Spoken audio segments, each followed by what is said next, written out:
As the regime stands, however, there are some classes that completely escape inspection.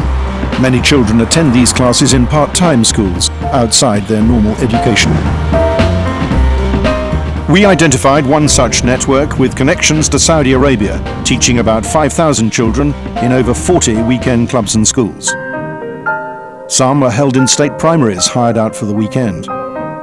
We wanted to see for ourselves what was being taught. So we sent a young Saudi undercover to one of the schools on the pretext of collecting textbooks for his younger sister. لو سمحت لي بعض الكتب حق ثاني اول ثانوي اول ثانوي ما موجود؟ في زائد بس هو بالعموم توصل حسب الطلاب المسجلين. They told him the textbooks came from London. We traced the textbooks to this building in West London.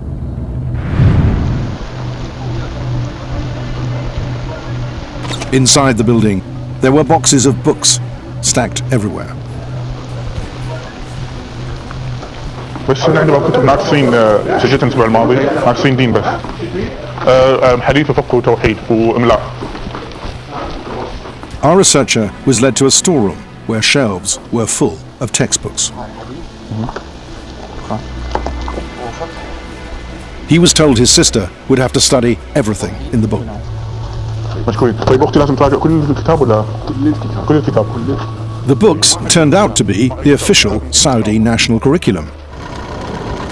The ones we got were for 12 to 13-year-olds. There is a hadith that says that the Jews were cursed by God. They also say here that the Jews, they look like monkeys and pigs. Jews look like monkeys and pigs? Yeah. It actually says that? Yeah. That's what it means. Yeah. Other parts of the book ask children to list what it describes as the reprehensible qualities of the Jews. One Saudi now living in America grew up with the curriculum.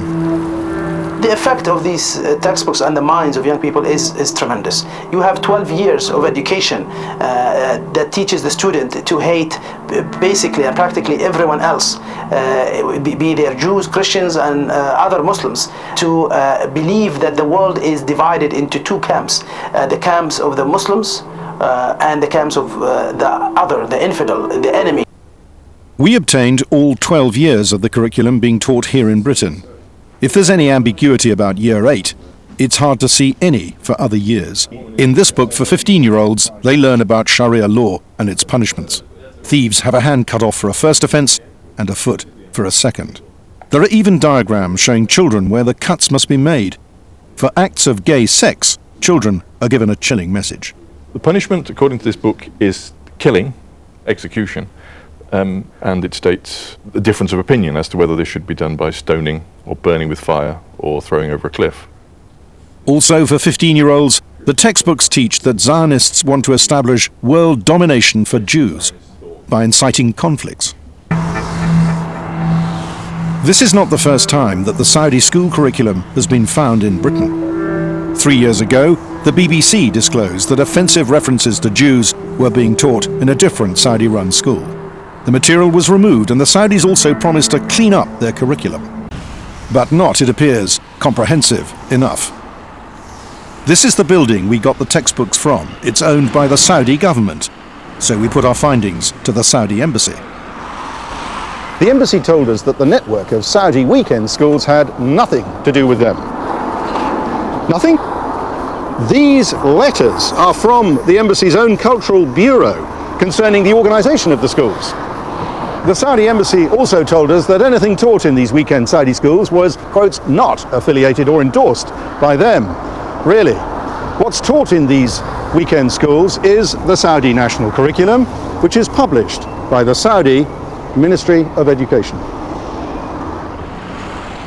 And when we spoke to a director of the Saudi school network, he confirmed that the Saudi Cultural Bureau, which is part of the Saudi embassy, has authority over all Saudi part-time schools.